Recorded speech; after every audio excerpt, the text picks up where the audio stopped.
नमस्कार दोस्तों, स्वागत है आपका द स्टडी आइज के न्यूज इन फोकस प्रोग्राम में। आज का हमारा टॉपिक है पीएम किसान। सबसे पहले देखते हैं ये विषय चर्चा में क्यों है। हाल ही में केंद्रीय मंत्री श्री शिवराज सिंह चौहान ने प्रधानमंत्री किसान सम्मान निधि योजना की 21वीं किश्त के तहत 2,000 रूपए की राशि किसानों के खातों में हस्तांतरित की। इस अवसर पर उन्होंने कहा कि ये राशि किसानों को तत्काल घरेलू आवश्यकताओं को पूरा करने, अगली बुआई के लिए बीज और उर्वरक खरीदने में मदद करेगी और उनके आत्मविश्वास को पुनः स्थापित करेगी। इसी के साथ चलिए देखते हैं इस खबर के कुछ मुख्य बिंदु। ये योजना किसानों के परिवारों को वित्तीय सहायता प्रदान करती है। इसका मुख्य उद्देश्य किसानों की आय बढ़ाना, कृषि निवेश में सुधार करना और उनकी वित्तीय स्थिति को मजबूत बनाना है। योजना के तहत लाभार्थियों की पहचान, सत्यापन और भुगतान प्रक्रिया पूरी तरह से डिजिटल माध्यमों से की जाती है, जिससे पारदर्शिता और दक्षता सुनिश्चित होती है। इसी के साथ चलिए देखते हैं पीएम किसान के बारे में। पीएम किसान एक केंद्रीय क्षेत्रीय योजना है जिसे भारत सरकार द्वारा 100% वित्तीय सहायता प्राप्त है। ये योजना 1 दिसंबर 2018 को लागू की गई थी। इसके तहत किसान परिवारों को प्रतिवर्ष 6 वर्ष की आय सहायता 3 समान किस्तों में प्रदान की जाती है। ये राशि 3 समान किस्तों में वितरित की जाती है, अप्रैल, जुलाई, अगस्त, नवंबर और दिसंबर, मार्च में। इस योजना में परिवार की परिभाषा पति, पत्नी और नाबालिग बच्चों तक सीमित है। राज्य सरकार और केंद्र शासित प्रदेश प्रशासन योजना के दिशा निर्देशों के अनुसार उन किसान परिवारों की पहचान करेंगे जो इस सहायता के पात्र हैं। राशि सीधे लाभार्थियों के बैंक खाते में स्थानांतरित की जाएगी। इसके अलावा योजना में कुछ बहिष्करण श्रेणियां भी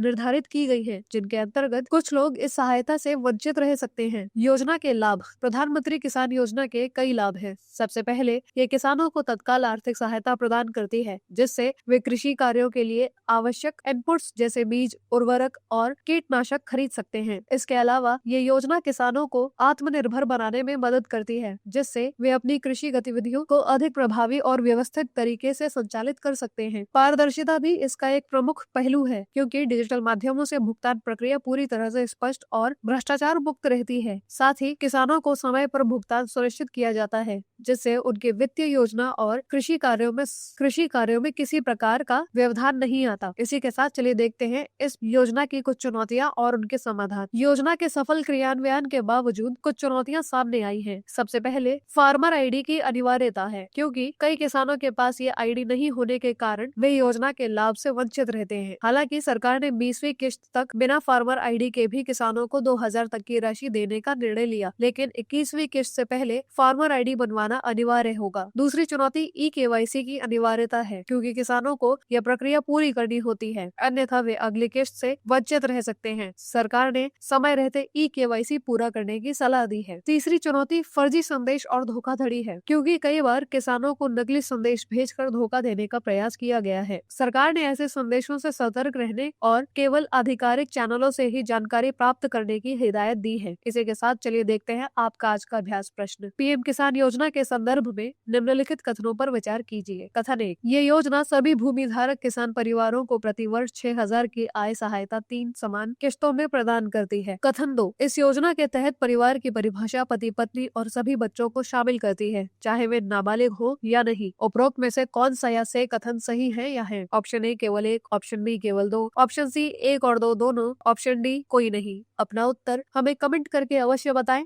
धन्यवाद। जय हिंद, जय भारत। डियर स्टूडेंट्स, हमारे चैनल को लाइक, शेयर, सब्सक्राइब करें और अपनी तैयारी को और बेहतर बनाएं।